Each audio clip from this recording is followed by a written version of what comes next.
अस्सलाम वालेकुम क्लास 1 2। मैं राबिया आपकी उर्दू की टीचर। और बच्चों, आज जो हम सबक पढ़ेंगे किताब आओ उर्दू पढ़ें में मेरी जमात। ये भी एक कहानी, तस्वीरी नुमा कहानी है जो एक सबक की सूरत में है, जो कि एक जमात, जो हम इंग्लिश में क्लास कहते हैं, उसके बारे में है कि क्लास में एक टीचर है, बच्चे हैं और क्लास में बहुत सारी चीज़ें हैं जो आप देख रहे होंगे। पीछे चार्ट्स लगे हुए हैं, डेस्क हैं, कुर्सियाँ हैं, चेयर्स जिनको हम कहते हैं, बैग्स हैं बच्चों के, किताबें हैं, पीछे घड़ी भी लगी हुई है। तो शुरू करते हैं हम ये सबक। ये मेरी जमात है। जमात में 7 बच्चे हैं। उस्तानी बच्चों को पढ़ा रही हैं। उनके हाथ में किताब है। बच्चे किताब पढ़ रहे हैं। बच्चे बहुत खुश हैं।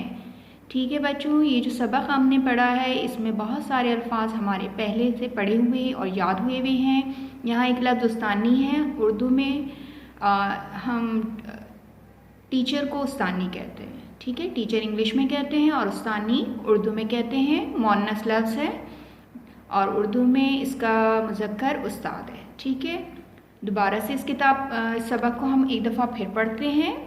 पढ़िए मेरे साथ। ये मेरी जमात है।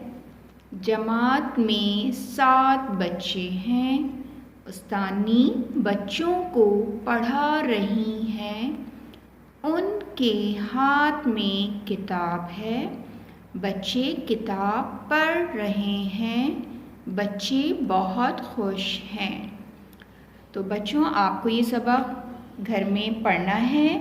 पहले तो मेरी पढ़ाए हुए सबक को अच्छे से सुनना है, फिर अपनी किताब में इसको पढ़ना है, गौर से अल्फाज याद करने हैं और इसकी बुलंद ख्वानी करनी है, इसको रवानी से पढ़ना है।